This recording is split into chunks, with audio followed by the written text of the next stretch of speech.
মুর্শিদাবাদের রঘুনাথগঞ্জে আমার পাড়া আমার সমাধানের শিবিরে হাজির একসঙ্গে দুই মন্ত্রী।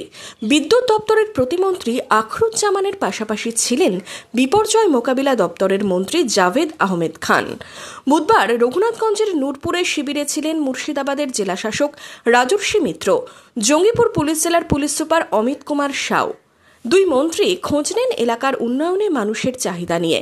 বিদ্যুৎ মন্ত্রী আখরুজ্জামান বলেন, মানুষের দুয়ারেই হাজির হয়েছে রাজ্য সরকার। আমাদের সরকারটা আজকে আপনাদের বাড়িতে পৌঁছে গিয়েছে। মমতা ব্যানার্জি আপনাদের জমির মিউটেশন করতে গেলে আপনাদের বিআরডি অফিস যেতে হতো, সরকারি পরিষেবা পাওয়ার জন্য সরকারি দপ্তরে আপনাদের ঘুরতে হতো।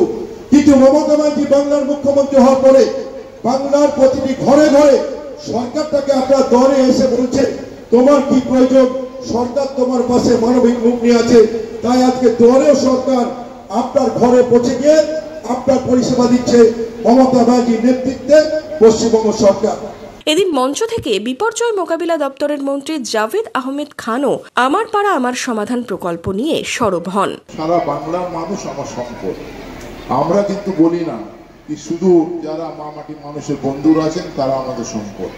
বাংলার মানুষ, তার মধ্যে অন্য পার্টির লোক আছে, অন্য সম্প্রদায়ের মানুষ আছে, এবং সব মানুষকে দিয়ে যদি কেউ চলতে পারে তার নাম হচ্ছে মা মাটির মানুষের নেত্রী মমতাদি। সেই জন্য আপনাদের জন্য আজকে এই প্রকল্প, এই প্রোগ্রামটা।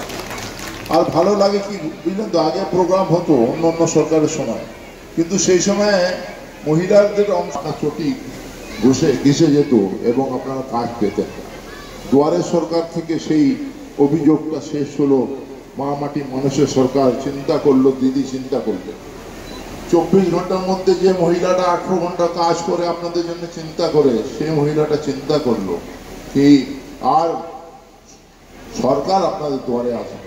শিবিরে উপস্থিত ছিল বিভিন্ন সরকারি প্রকল্পের সুবিধা। সাধারণ মানুষের দাবি শুনেছেন দুই মন্ত্রী।